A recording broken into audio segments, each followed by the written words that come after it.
අපි බලමු ලෝකෙ ඉන්න භයානකම බල්ලා ගැන විස්තර ටික.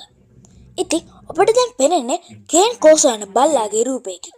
උට කේන් කෝසෝ යන නම යොදා තිබෙන හේතුව වන්නේ ඌ ඉතාලියේ උරුමයේ ඇති බලවත් විශ්වාසවන්ත ගාඩ් ඩොග් කෙනෙක් නිසා. එම බල්ලාගේ බර කිලෝග්‍රෑම් 40ත් 50ත් අතර බර ප්‍රමාණයකින් යුක්ත වෙනවා. ඌ සෙන්ටිමීටර් 60ත් 70ත් අතර උස ප්‍රමාණයකිනුත් යුක්ත වෙනවා. අපි මීළඟට බලමු තවත් බල්ලෙකුගේ තොරතුරු ගැන. මෙම රූපයේ සිටින බල්ලා හඳුන්වන්නේ ඇමරිකන් පිට්බුල් යන නමිනි. ඇමරිකන් පිට්බුල්ගේ ශරීරය ඉතා ශක්තිමත් වන අතර උගේ මුහුණේ බ්‍රෝඩ් හෙඩ් ලක්ෂණය පවතී. ඒ වගේම උගේ මසල්ස්ද ඉතා ශක්තිමත් වේ. ඔබ දැනගෙන සිටියාද පිට්බුල්ට දවසකට පැය 1කට වඩා වැඩි කාලයක් එක්සර්සයිස් කරන්න ඕන කියලා. ඒ මොකද කිව්වොත් running, tug of war, fetch, agility training වගේ දේවල්.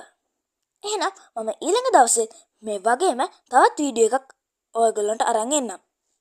මෙතෙක් කල ඔබ සමග රැඳී සිටි මම කෙනුල දමරුත්.